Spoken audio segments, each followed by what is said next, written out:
Welcome to my channel, or welcome back if you are one of my bagel babes. My name is Kelsey. I just got paid. Okay, like not really. The amount was not that big. We'll get into it. But I spent most of 2019 working really hard to monetize my YouTube channel. I know this is a big topic out there for a lot of people. YouTube did make some changes to their partner program. It is harder to monetize your channel right now. So I know that there's a lot of questions out there about how long it takes people to get monetized, how much you actually make on YouTube. I don't think there's any real clear-cut answers, but I'm gonna peel back the curtain and get really honest with you guys about my journey, my story, and how much I made in my first paycheck from YouTube. I got paid a few days ago. We'll talk about the amount, we'll talk about why, we'll dig into all of it. Keep on watching.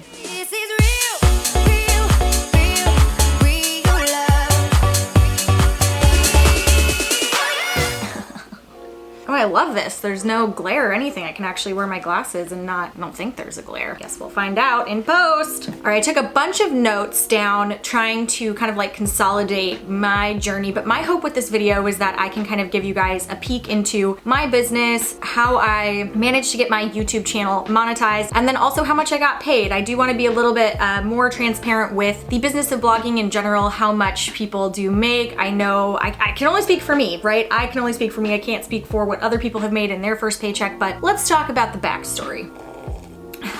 Okay, so if you actually go to my About page, you will see that I have actually been on YouTube technically since I think like maybe February of 2007. So 2007 was over a decade ago. I did not do anything with my channel then, so I don't really know, I don't remember starting it, to be honest with you, because 2007, I would have been like a sophomore in high school. That really just aged me really fast. So anyway, it says I joined in 2007. That's not really when I started creating content. If you actually go back and look at my channel, do some digging around, you will see that I really started making videos. I made a few videos in 2016. I picked up a little bit in 2018, and then I really picked up in 2019. So 2019 was my year to stop messing around. I knew for a while I wanted to do YouTube. It's just so much darn work, and I felt like my videos weren't good, and that's my number one piece of advice is if you're thinking about starting, just start, man, because what you can't get back is time, right? You can learn as you go. Your videos will get better. I'm embarrassed when I look at some of my first videos. That footage is just, it's not great. It's not a good look. So 2019 was when I was like, okay, look, dude. I started to get a little bit more serious about my business in general. I have a blog, I have this YouTube channel. Yeah, I want to take it more seriously and treat it like a business. And I knew monetization was a part of that. Unfortunately for me, if I had actually started making videos back when I started my channel in 2007, monetization maybe would not have been that hard. Not as hard as it is now anyway, because what happened was, and it was somewhere in the 2018, 2019 realm of the world, but YouTube made their partner program application per se harder. So there used to be a very open world of, you apply and you get in and whatever. I don't know a lot about the beginning days of YouTube monetization, but what I can tell you is that I also work full-time actually, especially during this time when I was trying to get monetized and everything like that. I worked full-time in media. So on the other side, basically YouTube would be like a platform, right? And then you have the actual advertisers, so the companies that are paying to get their ads on a platform. So, those are the ads you get served on Facebook, on Pinterest, and on YouTube. So like the 6-second skippable ads that you have in the beginning of your video, the ads in the middle, all of that stuff, right? The banner ads. There are advertisers that actually pay to have their ads in front of you on a platform. And then you actually have the people like me, the content creators, where the actual ads appear on the content. So what happened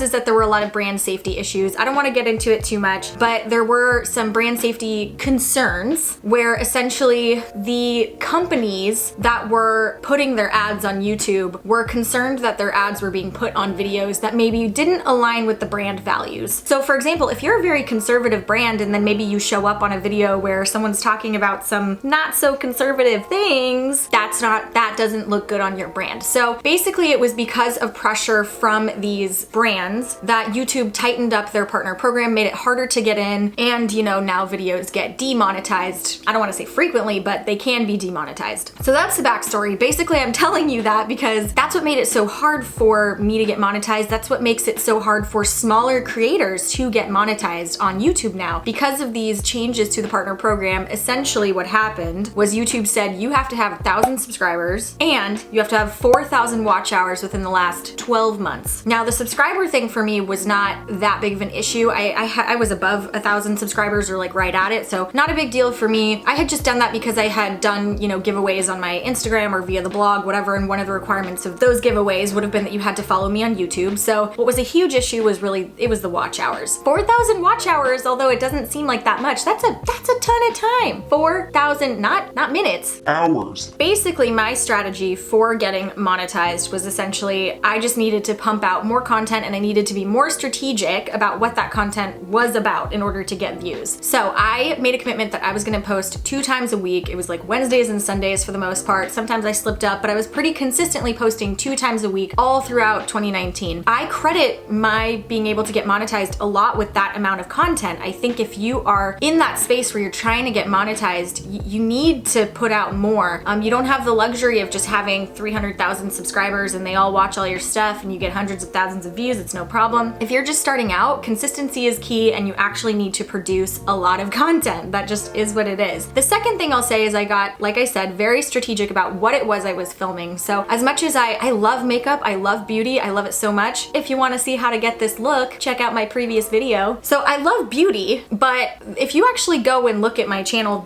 those videos, there's only a few of them where I'm reviewing very like new launches or very specific palettes. There's only a few of them that have a decent amount of views. The videos that I make that have a lot of views and help me hit those watch hours are actually handbag review videos. I love handbags. I'm not trying to be a handbag channel. It's just one part of my life, and I love watching videos about them because if I'm gonna spend a certain amount of money on a bag, I wanna research and make sure it's good and I wanna see it and all of that stuff. Clearly there's a lot of other people out there like me searching for that content. So I had a few videos actually blow up with, you know, 10,000, 15,000, 20,000 views, whatever it may be. So I looked at what worked and I did more of it. So I do handbag videos occasionally because that's what gets a lot of views for me. And the reason it gets a lot of views for me is because of YouTube search. If you are a small creator, this is something that you really need to pay attention to. You need to treat this like SEO. You need to treat it just like you would Google. Like when you're optimizing a blog post for search, or Pinterest when you're optimizing a pin for search. When you're a small creator, you gotta treat videos the exact same way and know what keywords you're targeting. So I could do a whole separate video just on that, how I do some of my research into keywords on YouTube. I don't wanna take up too much of your time in this video with that, but that's what I'll say, is that that was my strategy. I treated it just like I treat SEO, and that's how I got more views, essentially. I found keywords that really work for me, content that it does make sense for me to talk about, that I have expertise enough to talk about, but is also being searched for, and I'm making sure that my videos are discoverable by the YouTube algorithm. So that's what I did in all of 2019. Now it took me until October when I finally got monetized. It was the best feeling in the world. It was probably my first actual blogging business goal where I like set my stake in the ground and, you know, had a clear plan and path and strategy for how I was gonna hit that goal and then hit it. It felt so good. And if you're a small creator working your butt off right now to get monetized, you know what I mean, that feeling, that feeling of like, oh, my work has paid off, literally, hopefully. Anyway, so it took me until late October to get monetized, and here I am thinking I'm gonna start rolling in the dough. Spoiler alert, not so much. All right, so let's just get transparent here. As of today, in late January, I have 1,983 subscribers. Within the last 28 days, I have 15,700 views. So what does that equate to in terms of a first YouTube paycheck? Well, let me tell you, it equates to a whopping $157.67. Not a huge amount, you guys, not a big amount. I wanted to talk about a couple things here though. One, I'm incredibly proud of that just because, hey, I'm making something. Something is more than nothing. But a few things that I think are interesting to note here, like one, why is it that I got monetized in October but paid in January? We'll talk about it. And then two, how do you grow that amount, you know? Because $157 isn't paying the rent in San Francisco, let me tell you that much. So let's break this down. So why was I monetized in October but paid in January? Well, the reason that happened is really twofold. So one, YouTube does actually have a threshold for payout. So there's a $100 threshold to be paid out within your Google AdSense account, which means that if, let's say in the month of November, your ads drove $67 or something like that, right? You're not gonna be paid out until you hit that $100 threshold. So you gotta be over $100 to be paid out. The other thing is like, you also actualize those earnings in the next month. So like whatever you're making in October, in theory, you'd be paid for in November, you know, November, you'd be paid for in December, all of that kind of stuff. So there was always gonna be a lag. It wasn't wasn't like just because I got monetized in October, I was all of a sudden gonna have a paycheck in October. But really that threshold is a big piece of it. You have to hit that threshold. Now, I personally make AdSense money in 2 different ways. One is here on YouTube. The other one is actually through banner ads on my blog. I, for the longest time, said I would never do that. And then finally I was like, you know, mama's gotta get paid. I don't know what to tell you. I'm all about value-added content, but I need to get into this mindset of like, it's okay to be paid for good content. And I try and do it in the least invasive way possible for my readers, for my subscribers. I personally think a banner ad or a, ad on a YouTube video is much less invasive than an actual sponsored post. Just my 2 cents. I still do sponsored posts. I have a lot of great brand partners, but just saying. So there's that. The other thing is more specific to me, but could matter to you, which is there are some legal tax forms that you need to fill out on your AdSense account in order to get paid, like a W-9, for example. I had a little bit of a hiccup because it was like I had hit the $100 threshold and then it didn't really send me any notification as to, I'm sure I just missed it, probably got sent to my email and then ended up in junk for some reason. But essentially I needed to fill out some forms. It took me a while to realize I needed to fill out the forms, so there was a delay there. And then on top of that, I actually just got married in late November. So what happened was I'm going through a name change right now. That's legally done now technically, but that was something that like, even though I'd filled out forms, I still needed to make sure that like the name on my YouTube channel matched the name on my tax documents and all those things talk together. Admin stuff, it's so fun. So anyway, that's why it took me some time. So you have to make sure that going in, you have to hit that $100 threshold in order to get paid. And when you start, it's probably not gonna be a big amount. So I wanna end this video talking about just what I plan to do here. I've been trying to research a lot about how to increase your earnings on YouTube. I still wanna hold true to me and make videos about content that I really like. I'm not specifically like niched down. I don't really have a true niche. I'm not a YouTuber that just talks about blogging. I'm not a handbag YouTuber, a fashion YouTuber, a beauty YouTuber. I'm a lifestyle content creator. So I have a lot of options. I'm still playing around with what videos have the highest CPM. Certain niches do have higher CPM videos.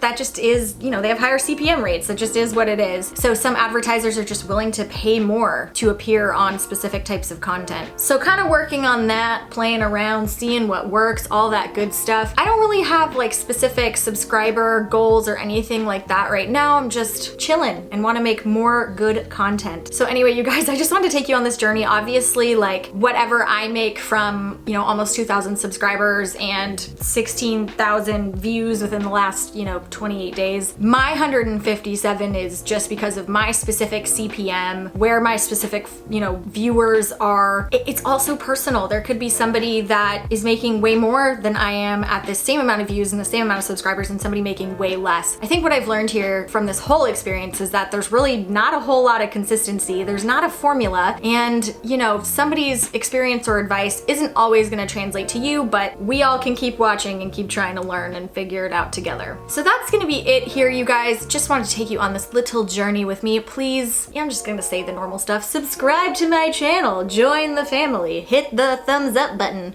All that good stuff that I have to tell you to do. But anyway, I will see you guys in the next one. Bye, guys.